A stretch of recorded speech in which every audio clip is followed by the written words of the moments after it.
In Jesus' name we pray. In Jesus' mighty name we pray.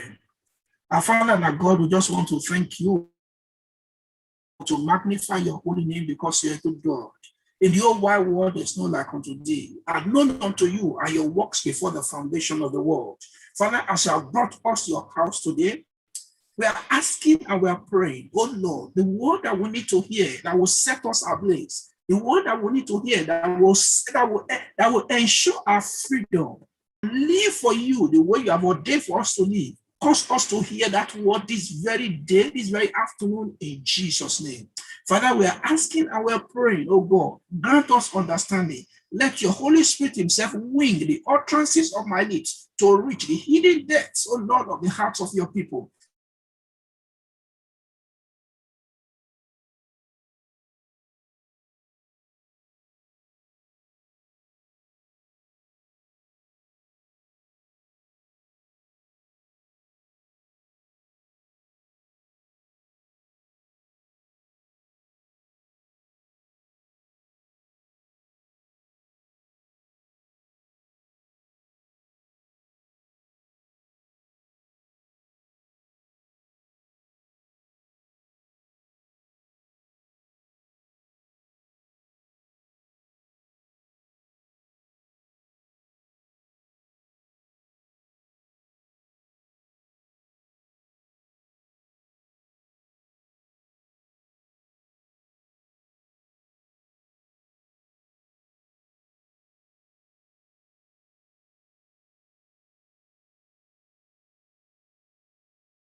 Praise the Lord.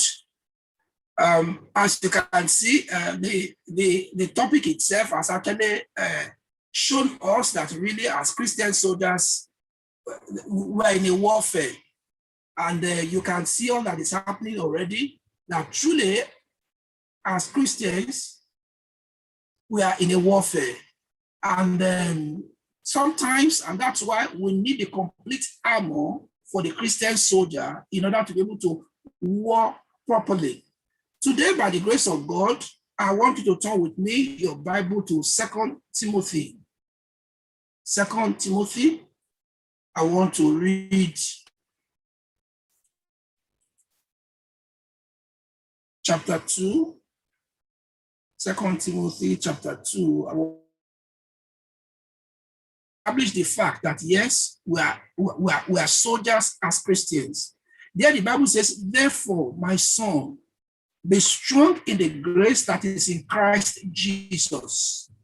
And the things which thou hast heard of me among many witnesses, point out to faithful men who shall be able to teach others also. It says, thou therefore endure hardness as a good soldier of Jesus Christ.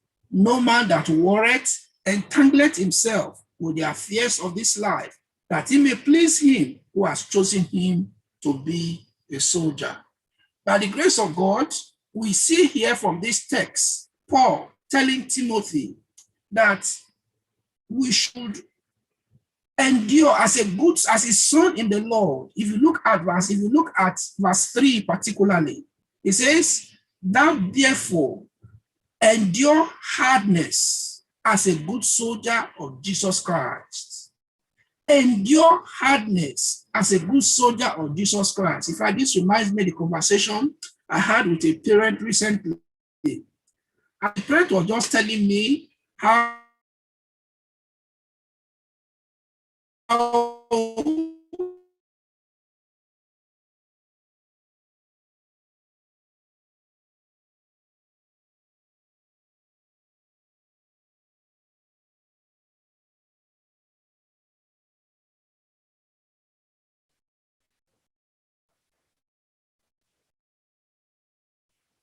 I could wish for no better children.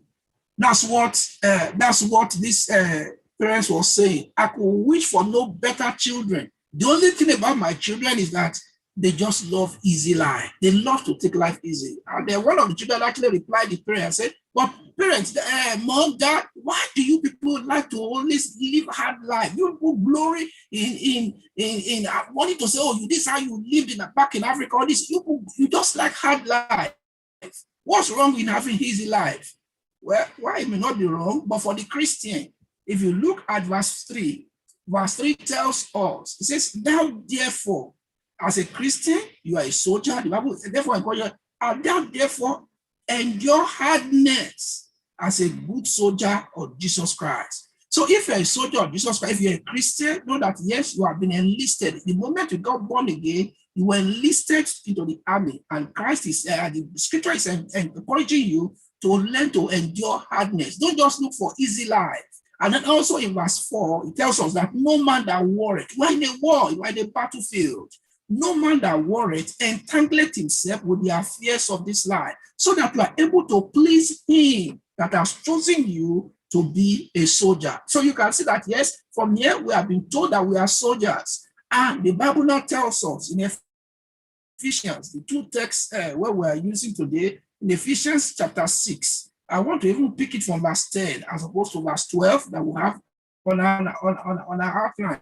In verse 10, the scripture is now telling us, as Christians, whatever you have learned, whatever you know, whatever it is that you've been told, it says, finally, above everything, finally, my brethren, we've been teaching on many things, on how to be born again. We've been teaching on how to love one another. We've been teaching on unity. It's now saying, finally, my brethren, you know what? Be strong in the Lord and in the power of his might. And he says, therefore, put on, enough for you to be strong, you need to put on the whole armor of God so that you'll be able to stand against all the wiles, against all the trickery, against all the strategies, against all the methods, against all the wiles of the devil. Put on, you need to put on that armor. You have to be able to stand. Why?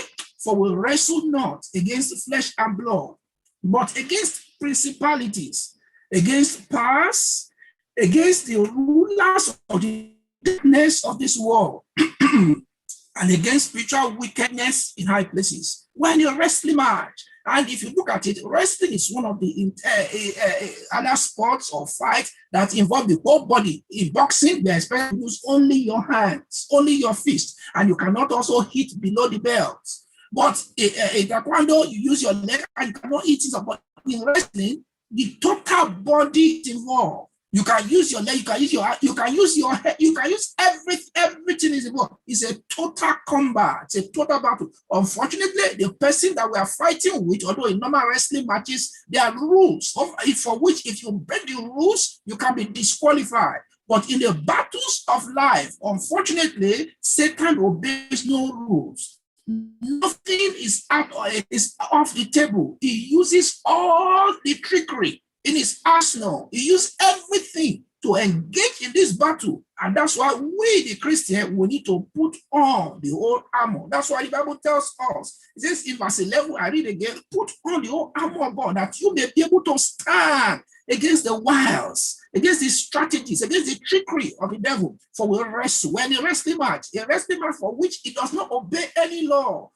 Against our wrestling match is not against flesh and blood. People you see, it's not your mother in the village of it. The real person behind whatever we are facing are the principalities, the powers, the rulers of the darkness of this world, and spiritual wickedness in high places. It says, wherefore, verse 13, take unto you the whole armor of God, that you may be able to withstand in the evil day. What is he saying? That there's a day that will come to every believer. And that day is the evil day. But for some, the evil day may be upon some now. And you are going through that evil day. For others, it's still in the future. But at whatever time, Christ has said, be of good cheer. Don't be fearful. When that evil day comes, make sure that, yes, you have put on the whole armor. Verse 13 tells us, wherefore, take unto you the whole armor of God. Not just something, everything, that you may be able to stand again, be able to stand in the evil day. And having done all, you will stand, because you will fight and you will stand in Jesus' name.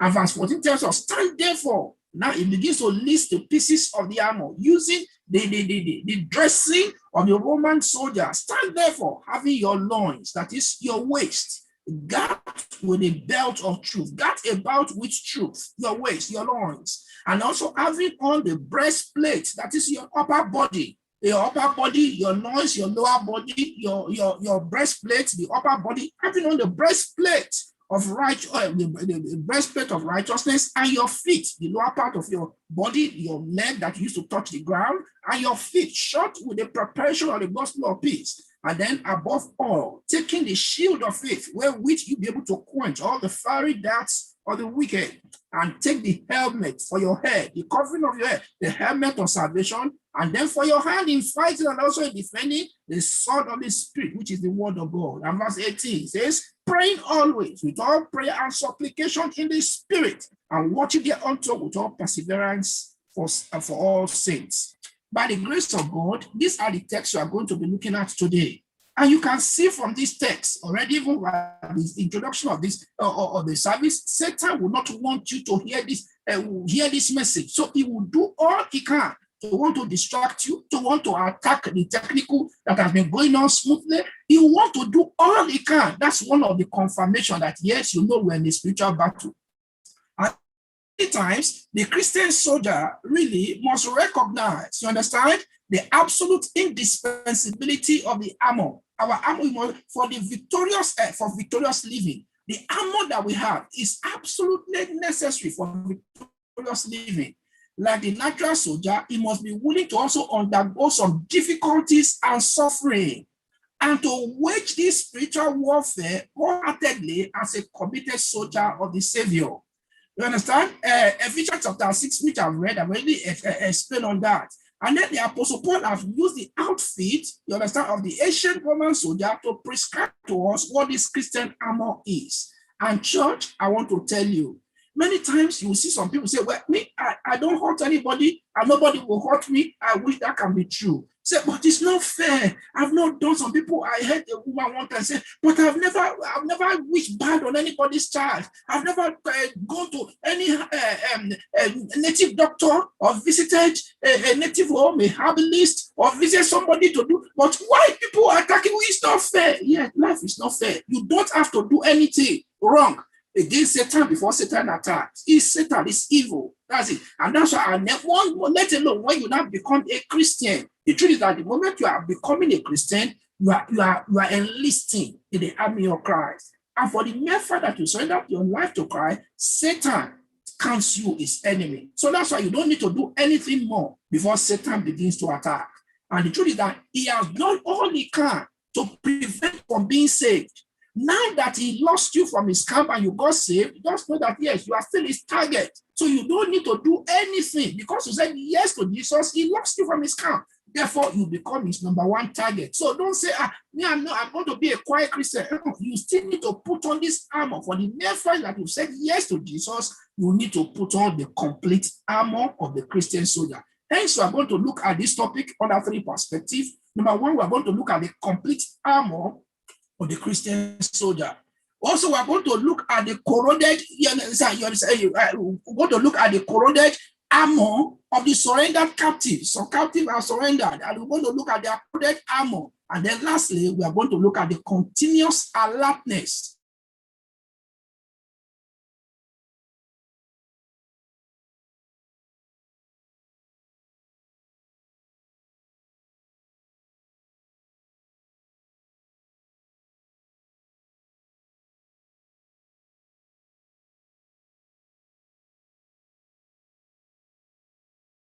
to make sure that to ensure that you list. And just make sure whatever Satan is doing, just focus. The bit you can hear, you want to hear what God wants you to hear. That will ensure your victory. That will ensure you attain unto destiny. So just be focused. If you look at the complete armor again, I will go through Ephesians chapter 6. I will look at it again now from verse 10. One more time, so that we can see what the Bible is telling us here. Say, finally, my brethren, be strong in the Lord and in the power of his might. Put on the whole armor of God. Don't put on some. We're going to put on, once again, the complete armor of the Christian soldier. Put on the whole armor. And what is this armor? Already I've told you, you are in a combat, you're in a battle. What is this armor? And then why would you need to put it on? So that we can withstand in the evil day. Verse 13 tells us that we can withstand in the evil day. And having done everything, can stand. So we don't fail and we don't fall. Verse 14 begins to list the armor. It says, stand therefore, having your loins girt about with truth. That is, as Christians, let's know that we are engaged in a spiritual conflict against the devil. This spiritual conflict, you understand, is also described as a fight, the warfare of faith. 1 Timothy chapter 1, verse 18 and 19 tells us there, Paul speaking to Timothy, you understand, 1 Timothy chapter 1, in verse 18 and 19, it says, this charge I commit unto thee, Son Timothy, according to the word of Christ that have gone out before you, that you might war a good warfare. That you might war a good warfare. And then in 2 Timothy chapter 4, Paul himself now had to make Timothy know that himself also, he has actually fought a good fight. In verse 7, it says, I have fought a good fight, and I have finished my course, and I have kept the faith. I've been able to put on this armor, and I've been able to withstand in the evil day, and I've been able to stand. I have fought a good warfare. And then because of that, in verse 8, henceforth, there's laid up for me a crown of righteousness, which the Lord, the righteous judge, will give me in that day, and not to me only, but unto all them that love is appearing. So every one of us, there's a crown of righteousness waiting for us. And this will continue. This battle we are in, I'm telling you, so that's why we need to go and do warfare. We'll continue until we go home. We'll continue until eternity. We will continue until we see Christ in glory. But unfortunately, sometimes Satan even uses something that's so close to us to fight against us in this warfare. And what is that? It's our flesh. Because when we are born again, the truth is that it's our spirit man that is born again.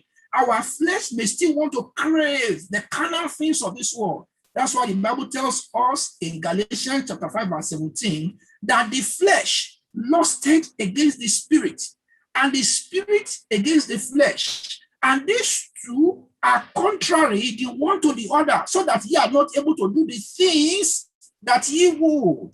So ye are not able to do the things that he says, for the flesh lusted against the spirit. This flesh, that your flesh will be fighting. You know you need to pray. Your flesh will say, go and sleep.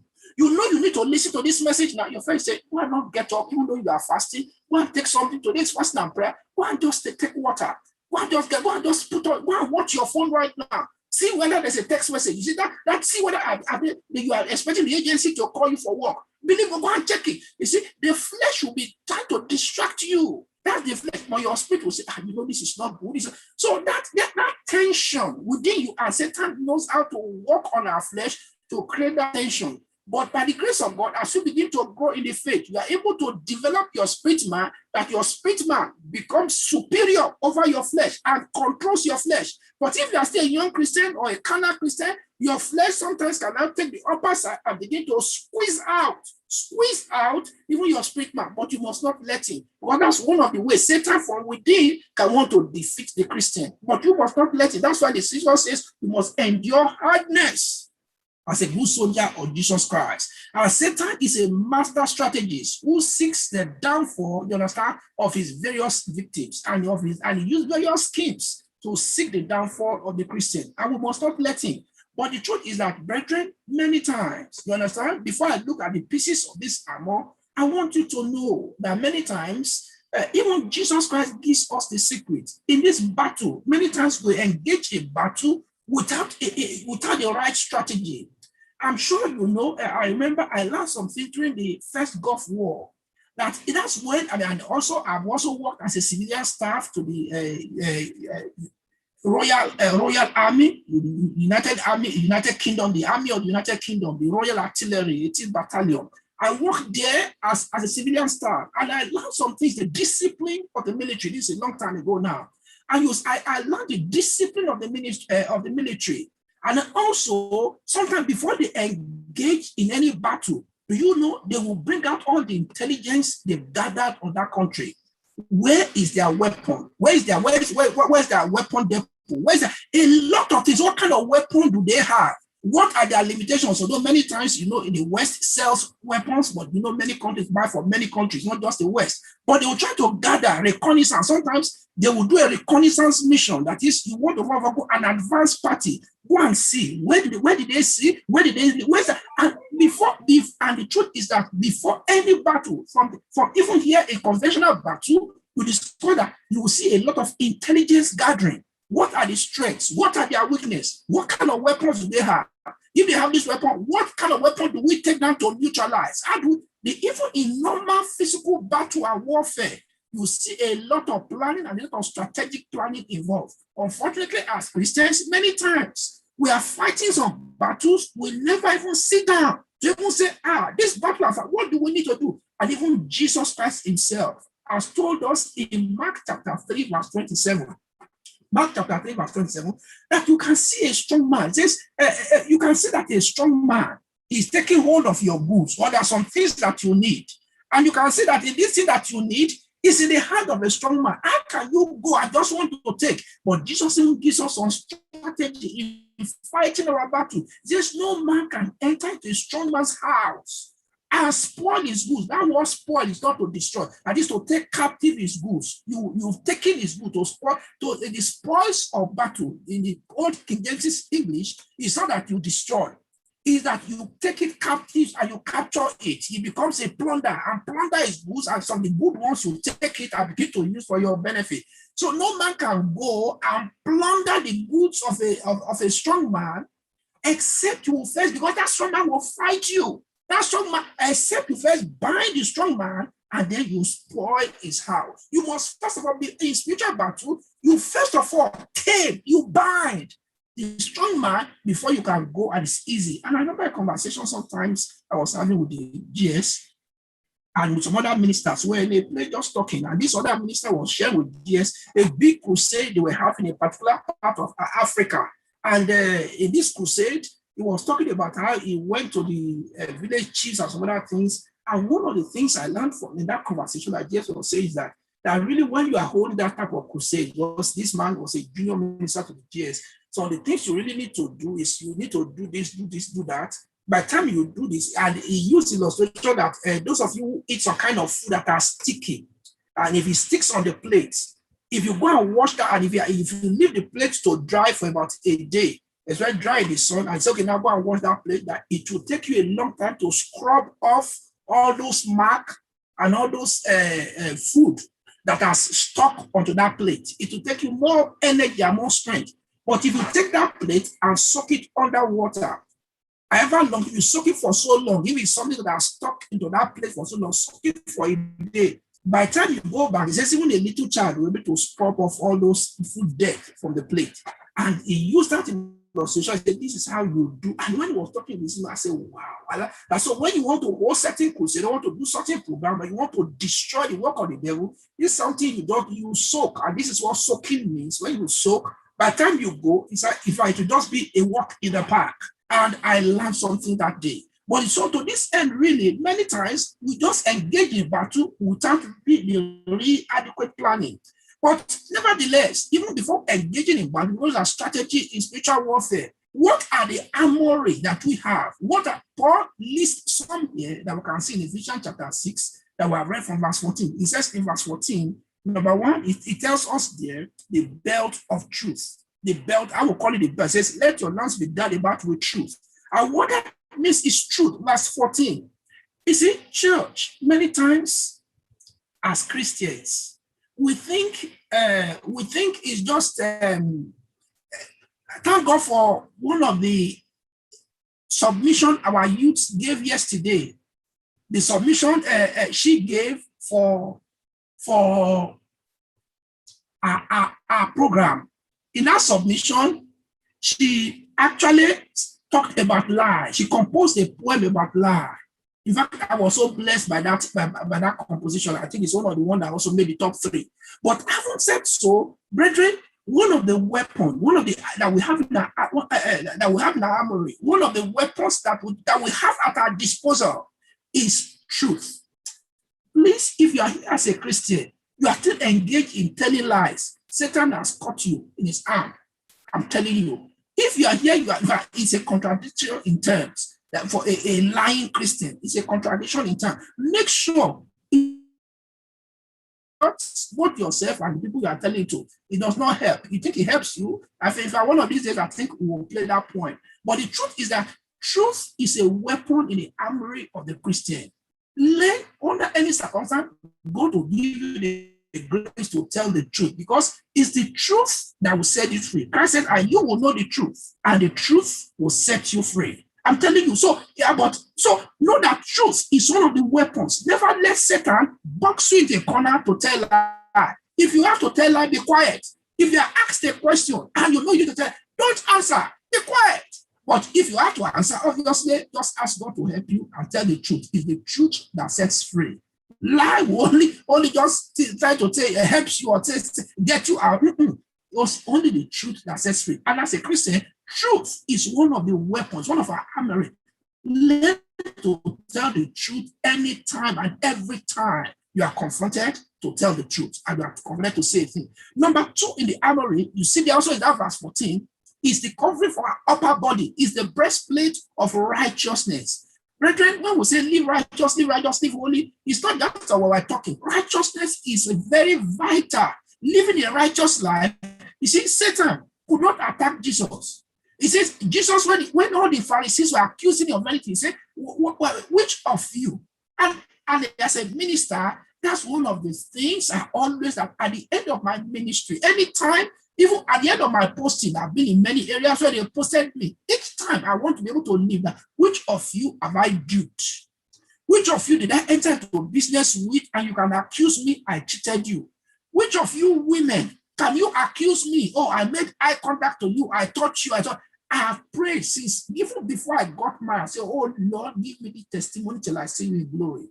Anything that will bring this testimony, Lord, kill me prematurely. Kill me before that time. And that's been my prayer. That like Samuel, you'll be able to say, because righteousness is a weapon. I remember in the early days of one of the postings that I have here in the UK, we were starting the church. It was in 1995. We were starting the Borough branch then. And I had somebody who was, I've given too much now, but I took one of the people who at that time were starting together. I didn't know them very well, but one of the prominent people, okay, come and assist me. And in this small church, we just started, probably months old, not up to a year.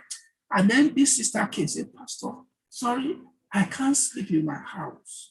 Myself and my husband, there's always a personality that troubles us for years now or months. I can't remember too well now, so I can be very open and honest. But for a long time, we can't sleep. Just this personality that just come. I said, okay, no problem. And in my mind, I said, well, Lord, you should have sent me here. And you send me here, the needs of the people that are here. You want to solve it and you want to use me as a channel. You are the one that will solve, but just want to use me as a channel. And without preparation, I said, okay. After the workers' meeting that day, got the workers' meeting. Okay, let's go to the house. Let's go and pray. He said, and she said, oh, can you please, my husband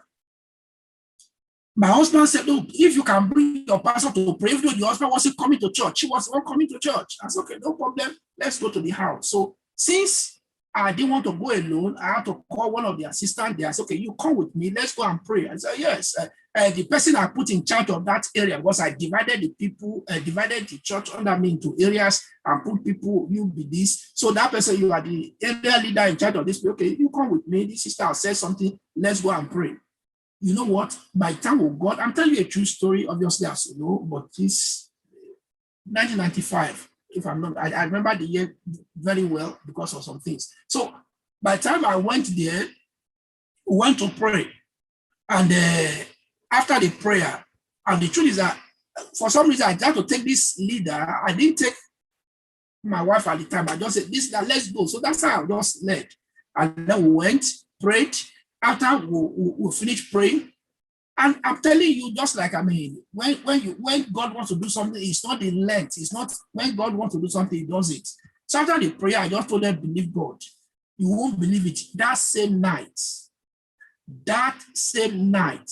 by the time I got home, not for the first time, for one of the times in my experiences in ministry, I got a visitation.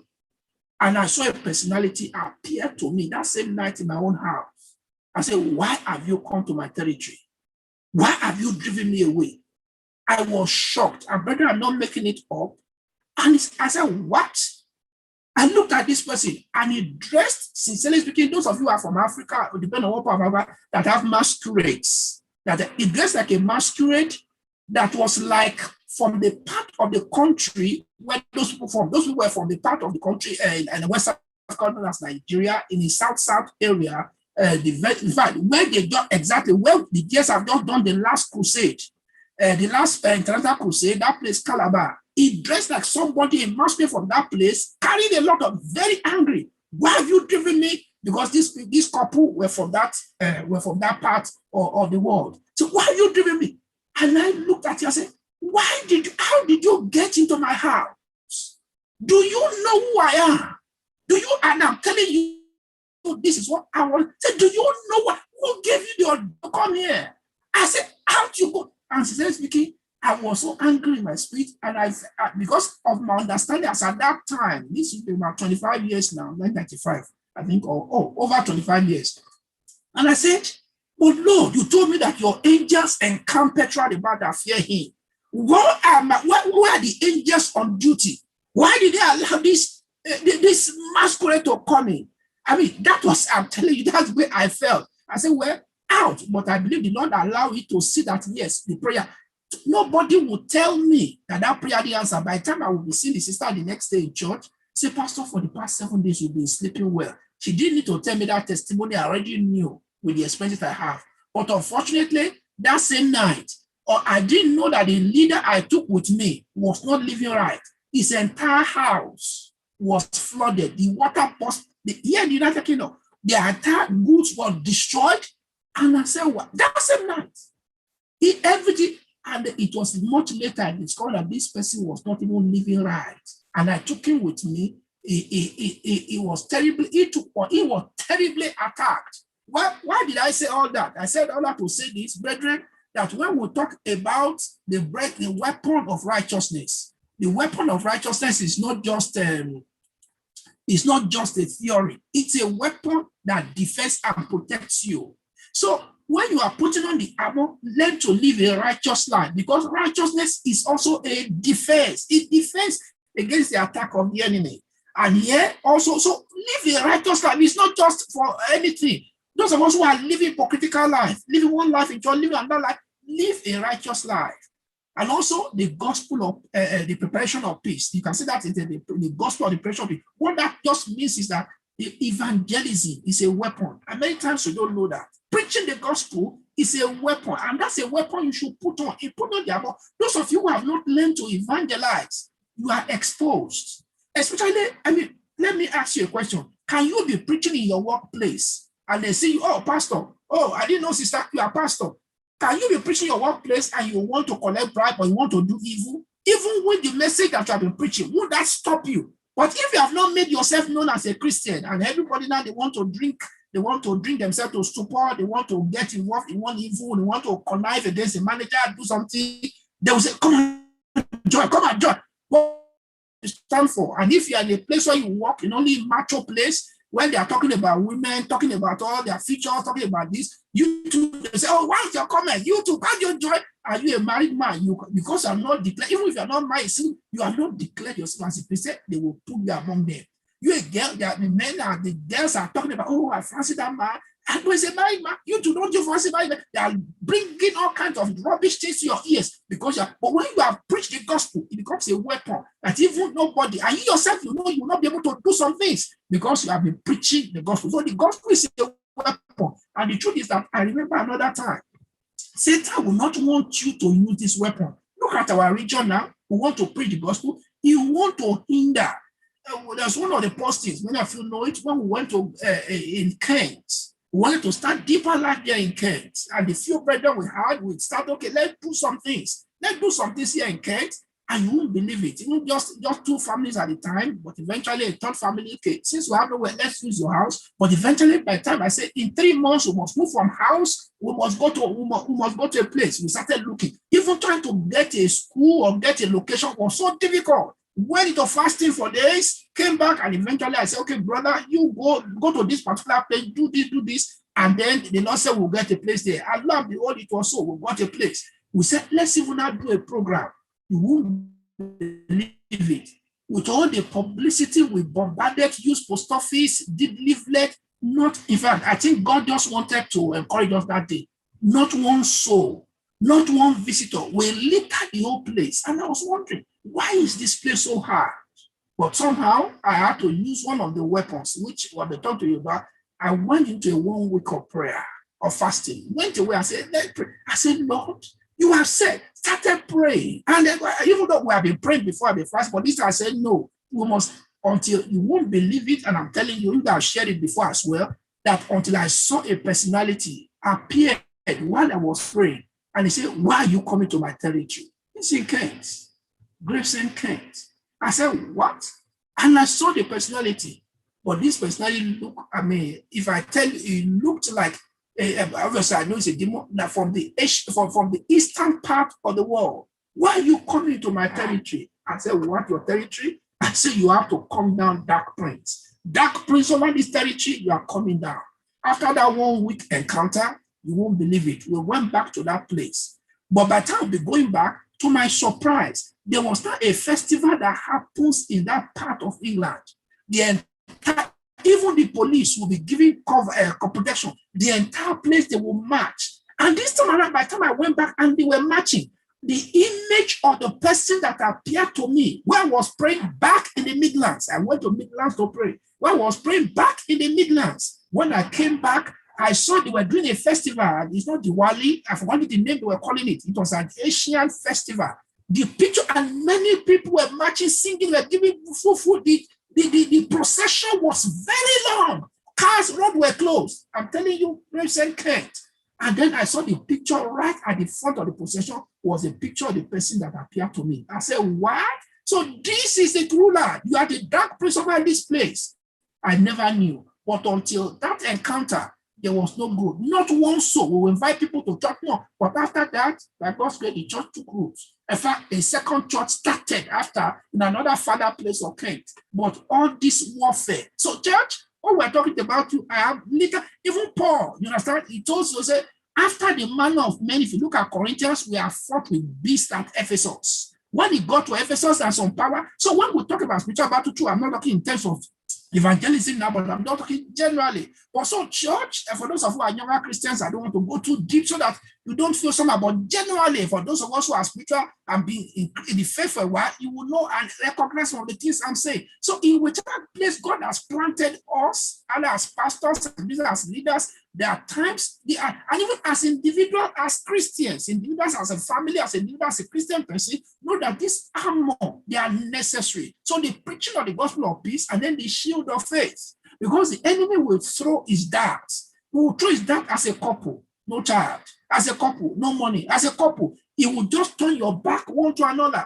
As a couple, you will not begin to, you say this is the time to lift the shield of faith, and you bounce back every fiery dart of the enemy. Also, you must have the helmet of salvation. And what he's talking about is that many of us, there are many people who come into Christianity, you don't have genuine salvation. You are just doing churchianity. You are coming to church. Church, I want to plead with you. If you want to be a genuine Christian, make sure your salvation is authentic. Make sure your salvation is genuine. So that is what covers your head. Know Christ genuinely and personally, not just because your parents brought you to church. Know Christ for yourself. That it becomes a covering for your head, the helmet of salvation. And also, it tells us in verse 17, verse 16, the sword of the Spirit. The sword of the Spirit is also one of the armor. And the sword of the Spirit is the word of God. Remember, the Bible tells us in Hebrews chapter 4, verse 12, Hebrews chapter 4, verse 12, that the word of God is quick and powerful, sharper than any two-edged sword, piercing even to the dividing asunder of the soul and spirit. And it's a discerner of the intents of the heart. So know that the sword, the Spirit of God, you know, the word of God, the Bible, the sword of the Spirit, just know the Bible is the sword of the Spirit, and you need to have it.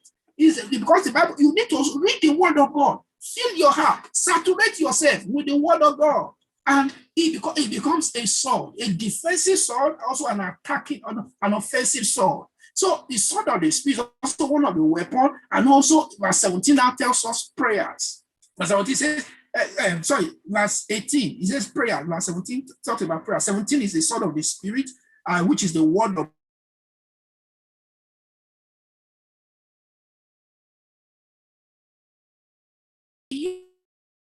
and in Luke chapter 4, he used the sword of the Spirit, and you need to be able to know the sword of the Spirit as well. And verse 18 tells us about the last something, prayer. It says, praying always with all prayer, not just one kind of prayer, intercessory prayer. You pray intercessory prayer, you pray petition prayer, you pray all warfare prayer, you pray a prophetic prayer, all kinds of prayer of petition, all kinds. Pray always. You understand? With all, not just with all prayer and supplication in the Spirit. And you need to pray in the Spirit as well. You come to the point where you say, not just powerless prayer, God will baptize you with the Holy Spirit, so you're able to pray in the Spirit. Pray in tongue that even Satan cannot understand. And then watchfulness, watching them to with all perseverance and supplications for all saints. Brethren, these are the pieces of the armor. But also, there are also other weapons that we use that you must put on. That means, in putting on this armor, that means that you must be a prayerful Christian. That's what to put on the weapon of prayer. And you pray all kinds of prayer. You don't just pray one kind of prayer, and when you are praying, Satan is knocking your head and blowing you to sleep. No, you must be fervent in prayer. Fervent in prayer. Also, there are other kind of weapon, the name of Jesus. The Bible tells us in Philippians chapter 2, verse 9 to 11, that wherefore God also has highly exalted him and given him a name which is above every name, that at the name of Jesus every knee must bow and every tongue confess, of things in heaven, of things on earth, of things under the earth, that Jesus Christ is Lord, to the glory of God the Father. So God has given him a name. So the name of Jesus is a powerful name that, in fact, is more than a nuclear bomb. That when you use that name, is a firecracker. It will blast out of the way whatever is in the way. That name is very powerful, and you need to learn to use that name. That's the name that God has given. It's one of the weapons, the name of Jesus. Also, the blood of Jesus is a powerful weapon, and you plead that blood because it speaketh better things than the blood of Abel. Also, you use the power of the Holy Spirit. So that's why those of are not baptized in the Holy Spirit, seek to the baptism of the Holy Spirit. But it's not just baptism, it's the power that comes after the baptism, as a result of the baptism. So the power of the Holy Spirit is one of it, because the Holy Spirit now begins to help you to pray. As we should, but the Spirit himself will help our infirmity to help us to pray as we should. So we need this weapon in order to succeed. And also we need to come to the place where we are really consecrated. Consecration is a weapon. That you are prepared to die to self and die for God. It's a weapon that Satan, you see many of these suicide bombers that we see, they're prepared to die for their cause. As Christians, we need to come to the point that if I perish, I perish. When God sees that type, honestly, when God sees that type of consecration, many times it gives us our life back. I'm sure you remember the story of Queen Esther, when he says, I've not been to the king these 30 days, but no problem, I'm going to fast and pray. One of the weapons in the army. But after the third day, I'm not going to go. I've fasted, I've prayed, but if I still perish, so be it. That is a weapon. Consecration to the point of death. Did she die? No, she got promoted. The same thing. You see, Shadrach, Meshach, and Abednego. When Nebuchadnezzar said, oh, if you don't bow, he said, King, we are not careful to answer you in this matter. If the God we serve, he has promised, because the promise of God is also a weapon. Use the promises in scripture. It says he has promised to deliver, but if he does not, we are going to use the weapon of consecration unto death. If we are not going to bow, we are rather die. And Nebuchadnezzar was upset. When Christ saw that, did they die? Even Christ had to come prematurely, what we call a theophany. The pre-incarnate revelation of Jesus Christ, a theophany. He had to come before his incarnate time. He had to come, just to come and have fellowship with these three children. He came down to have fellowship with them. Did he die? No. The same thing when we have that type of consecration. In fact, it reminds me of a British soldier. I don't know how God still answered in this case. During the last Afghanistan war, they were fighting, and I have forgotten his name now, but it came out on the news because of what happened. By the time they were fighting in Afghanistan, one of the Taliban people threw a grenade into a room, a closed room where they were. And the moment they threw the grenade, all of them saw it. He just told his other comrade, escape, so that he would take his life for the rest of the people. But obviously they have their gadget, their armory, their batteries and everything, and all their weapons. He just says, simple, escape. He knew that if they allowed the grenade, the open air, it will blast and kill all of them. But he decided to jump on top of the grenade so that he be the only one that the grenade, and use all his artillery and everything to cover up the grenade so the grenade will blow him into pieces, but the others will escape. The moment he jumped on top to give his own life for the rest of his own platoon, the people escaped and they heard the grenade go up. Obviously, they came back, but because, I don't know, heaven responded when anybody was prepared. I don't know, I don't think he's a Christian, but it was in the news and I saw him obviously on the TV as well.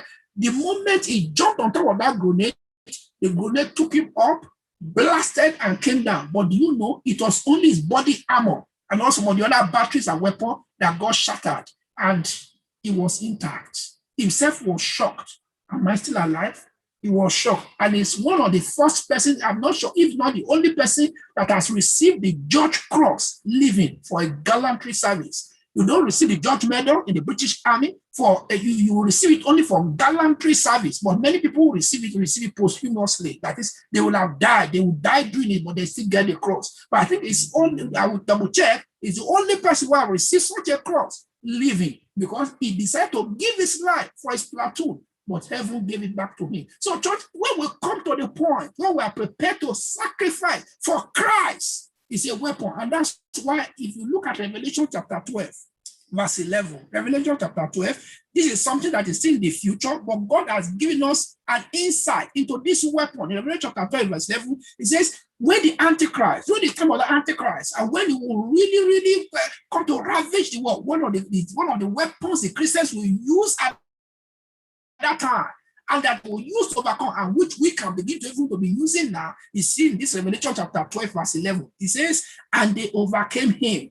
They overcame the devil, and you can still overcome him even today by how? By the blood of the Lamb. Everybody said blood of the Lamb. Can I hear you say blood of the Lamb? Everyone said they overcame him by the blood of the Lamb and by the word of their testimony. Because it's a weapon, the word you confess, you begin to say what the word of God says about you. You begin to recite the person and the word of their testimony. And also another weapon, and they love not their lives unto the death. This is consecration unto death. They love not their life. We are prepared. If we have to die, we will die. We will not take your mark. If we have to die, we will die serving our Savior. That's consecration. And they love not their life unto death. That's how they overcame. That is the weapon for which they overcame. And those are the things, you understand, trying to say for Christ and the promises of God. And if you look at it, in part of the promises in John chapter 14, even verse 13 to 14, John chapter 14, Jesus Christ himself has given us a promise that you can always use. It's in verse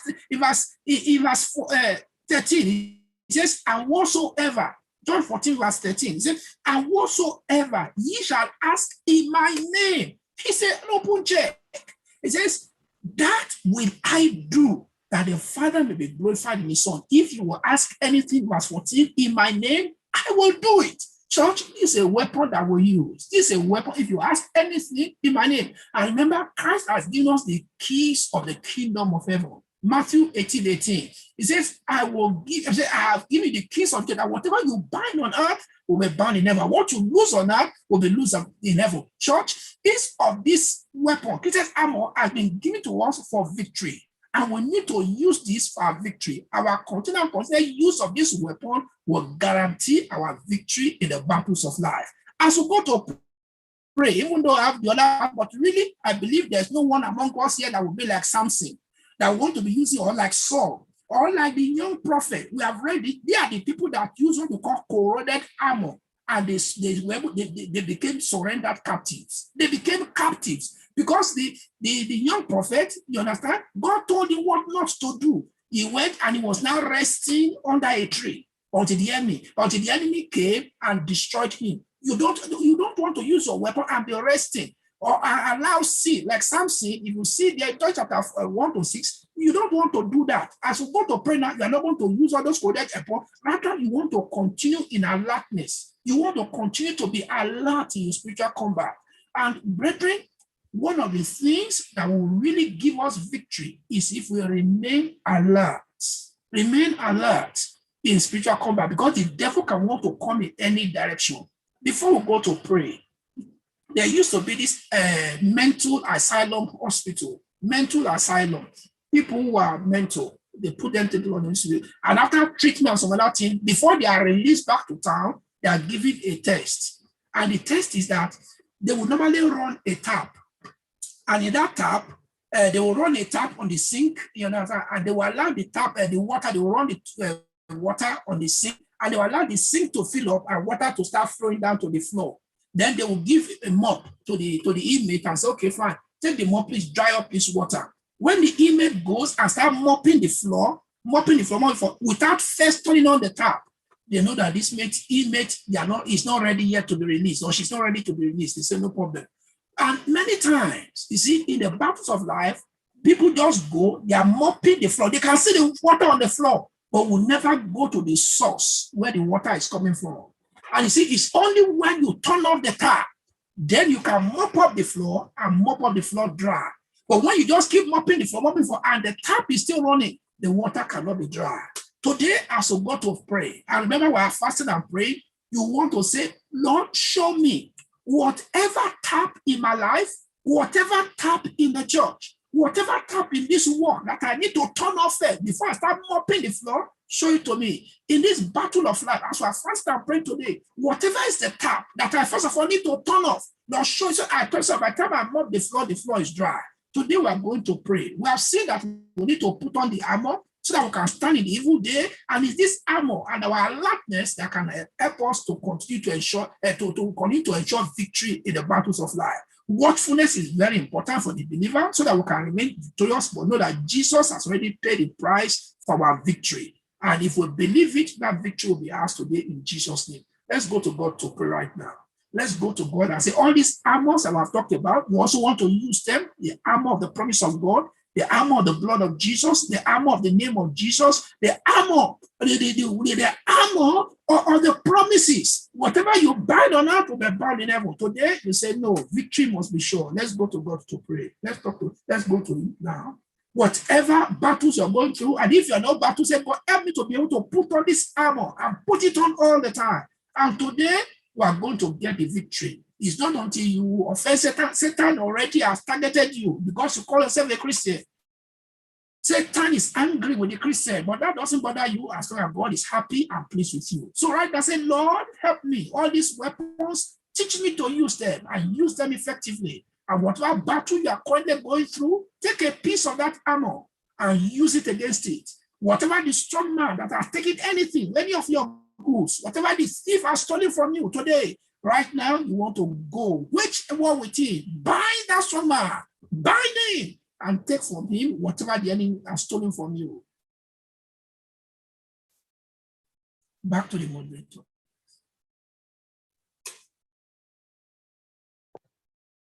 I want you to continue to pray while our sister will come and lead us briefly. The prayer.